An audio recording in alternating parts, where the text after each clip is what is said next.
Hello and welcome back to another episode of Power Rangers lore. Today I'll be discussing none other than the Black Wild Force Power Ranger, or also known as the Black Bison Wild Force Power Ranger, Danny Delgado.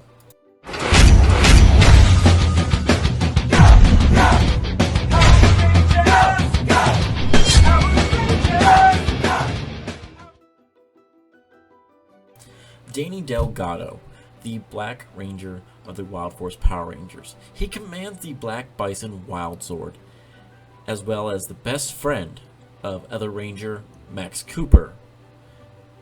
He is a very interesting character, to say the least.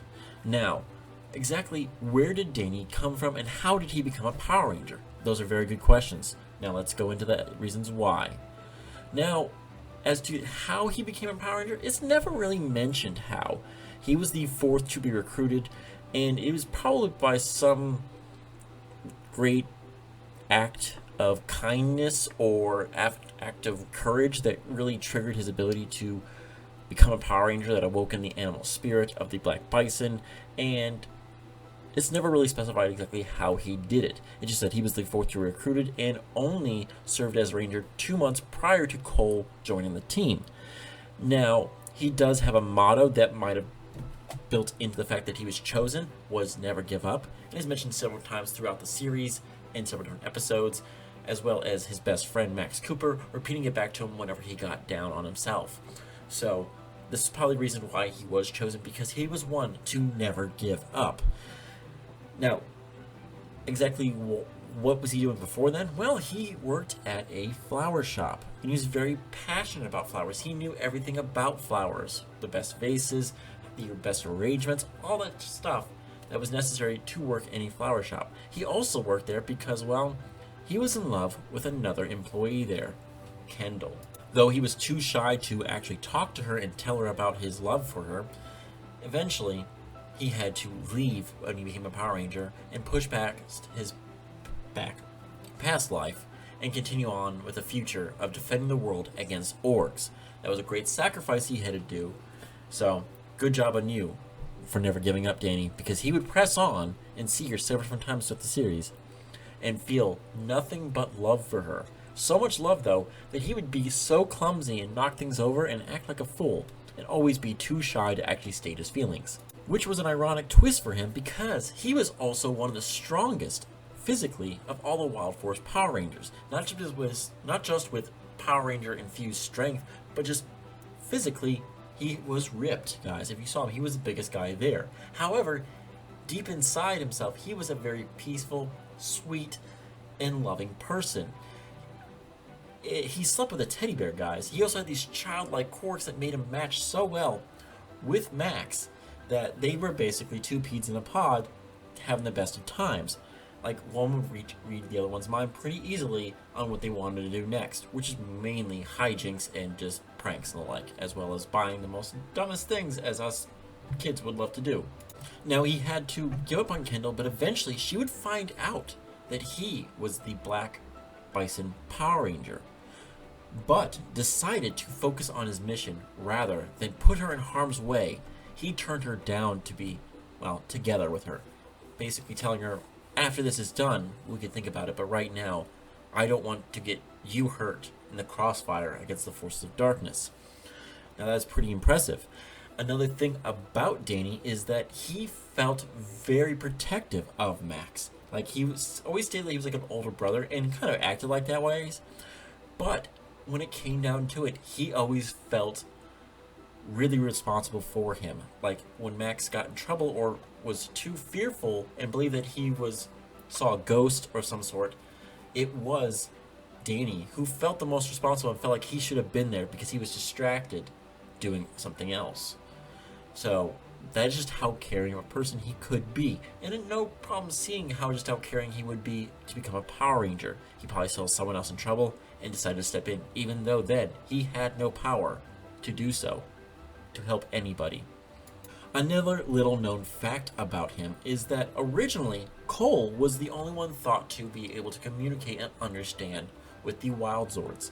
However, we know also Merrick had this ability, but Merrick lived in an age several thousand years ago on a basically and lived with these Zords for years and grew up with them, so that is not unseen and unnatural for Merrick to have this ability. However, it is also believed by some that Danny had the same type of ability, or some understanding of it, because he's able to understand the Bison Zord at times through this deep emotional empathy and connection that they had, as well as telling him to send for friends for help. And those friends were the Rhino and Armadillo Zords. Now, this is pretty impressive and kind of like an interesting character development for him. He was so empathetic that he was able to break down the barriers rather than just humans, but humans and Zords. While it is not completely certain he's able to communicate with other people's Zords, he's known for certain to at least communicate with his Zords on some level. Now, after the Rangers were disbanded, after defeating Master Org, he and Max embarked on a global vacation, traveling the world and seeing all the sights. Though, they probably got on many hijinks along the way, so it's pretty good that actually Kendall was supposed to join them through original script writing, but decided against it, apparently. I could see her basically playing mom and going, "You two boys need to calm down. I know I'm dating one of you, but you guys are acting like children." And they would go, "We're not kids." Yeah, that's probably how it would have ended. Now, Danny himself would not make another appearance, rather than clip shows, as in the Dino Thunder Chronicle episode, as well as showing up in the Super Mega Force in the battle against the Armada. Now, his helmet would not be removed to show that the actor was in there, but it is assumed that he probably wasn't there at all. There was always a small casting that came back for the final battle. However, his character, as in the Wild Force Black Ranger, was there in the legendary battle and fought. He was also seen in one of the episodes for Dino Fury, when the team needed to learn how to new weapons to fight against the Force of Darkness, and they looked back and saw the Mighty Morphin Power Rangers had their Sark Cycles, and the Wild Force Power Rangers had their Savage Cycles. Now, they go, I don't see a need for a motorcycle as they can already teleport, but a motorcycle that gave them armor abilities, that'd be something different there. Now, unlike his friend Max, he had 3 Zords, while Max only had 2. He had the Black Bison, the Rhino, and the Armadillo. Now, the Black Bison and the Rhino are very similar built creatures. As you can well tell, they are bipedal. Not bipedal, they're quadrupedal. Bipedal is 2 legs, so that'd be very interesting.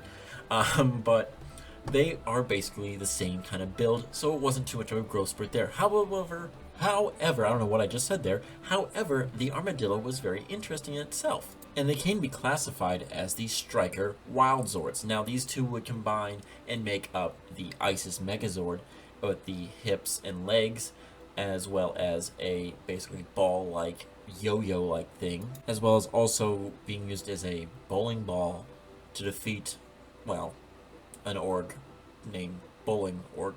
So, interesting there. However, in the end, these Zords would be destroyed by Master Org and then reincarnate after he's fully defeated.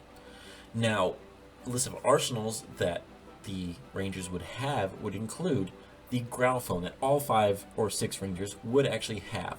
Now, that phone that was a morpher was called the growl phone. That is the dumbest name I've ever heard until I just learned about it recently when I was doing research for this. The growl phone? I understand it. It's the Wild Force Power Rangers, but they could have called it the Wild Phone or the, I don't know, something else besides the growl phone. Growl phone. I don't know. You guys say it. He also had the crystal Saber, which is that little dagger that hangs on his side there, and is where he puts his crystal and summons the different Zords. All the Rangers had this. He, however, also had the Black Bison axe, as well as the Rhino shooter. Both power weapons that would make other swords.